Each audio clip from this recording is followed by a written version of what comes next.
زکات ادا کی جائے۔ یہ قرآن پاک کی آیت کریمہ اس کے گلے میں توق بنا کر ڈالا جائے گا۔ بخاری شریف میں، نسائی شریف میں، احادیث کی مختلف کتابوں میں بہت ہی مشہور و معروف حدیث پاک ہے۔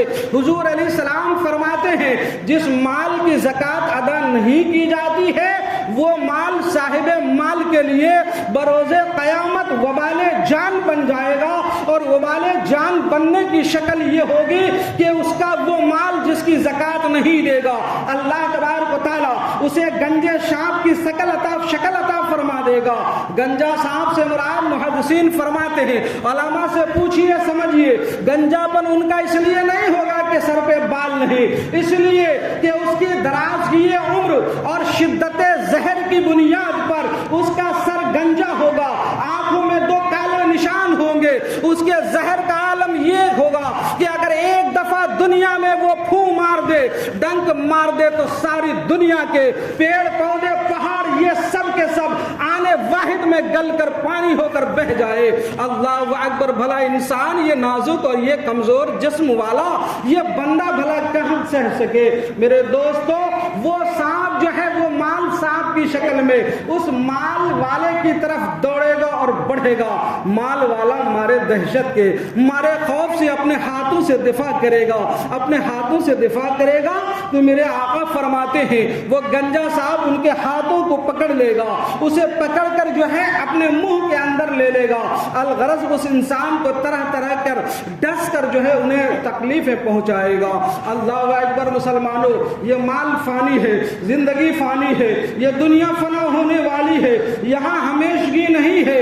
اس لیے مالوں کی محبت، ایسی محبت جس میں شریعت نے جو مقررہ حقوق لازم کر دیا ہے ہم سے وہ بھی نہ ادا ہو پائے، اسی رب نے دیا ہے وہی رب عطا فرماتا ہے، وہی رب اپنی بارگاہ میں خرچ کرنے کے بعد ثواب کا وعدہ کر رہا ہے، بڑھوتری کا وعدہ کر رہا ہے، مال کی حفاظت کا وعدہ فرما رہا ہے، تباہ و بربادی سے حفظ جو ہے محفوظ رکھنے کا وعدہ فرما رہا ہے۔ پھر اسی بارگاہ رب میں ہم وہ بھی مال کا صرف 2.5% حصہ خرچ کرنے سے اگر بخالت کرے تو ہم سے بڑا جو ہے کنجوس اور بخیل کون ہو سکتا ہے؟ اللہ اکبر! مسلمانوں، اس لیے اگر مال رب نے دیا ہے تو اس کا شکر ادا کرو اور اس کی 2.5% زکات ادا کرو۔ ہاں، زکات ادا کرنے میں آپ علماء سے رہنمائی حاصل فرمایا کرے، جو اچھے اور قابل عالم ہیں، مفتیان اعظام ہیں، ان سے رہنمائی حاصل کرے۔ زکات کتنی نکالنی ہے،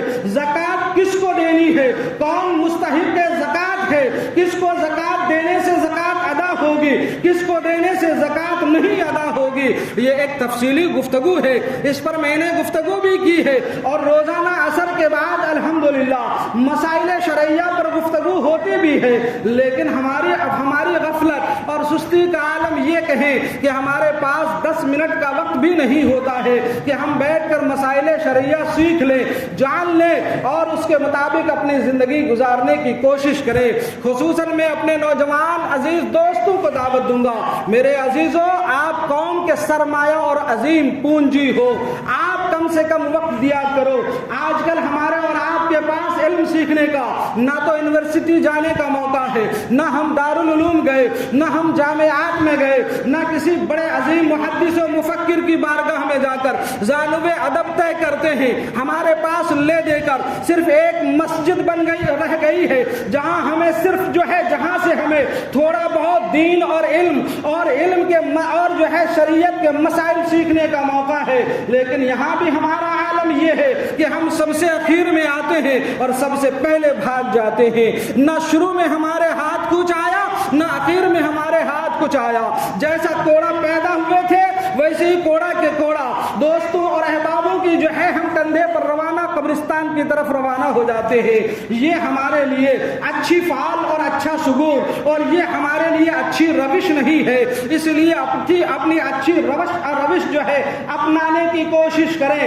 بہت سے ایسے مسائل شرعیہ ہوتے ہیں جو عدم جانکاری کی بنیاد پر کبھی ہماری زکات خراب ہو جاتی ہے، کبھی ہم ادا کرنے کے باوجود بھی ہماری زکات ادا نہیں ہو پاتی ہے۔ لہذا علماء سے شرعی مسئلہ جان کر رہنمائی حاصل کر لے۔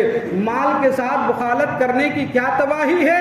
آئیے میں آپ کو ایک بڑا خوبصورت واقعہ آپ کے نظر کروں، آپ کے ذہن و دماغ میں بات اترے گی انشاءاللہ تعالی۔ حضرت علامہ ابن جوزی رحمۃ اللہ تعالی علیہ اپنی کتاب میں تحریر فرماتے ہیں کہ گزشتہ امت میں ایک شخص تھا جسے مال اور دولت جمع کرنے کا بڑا شوق تھا اور اس میں بڑا لگا رہتا تھا۔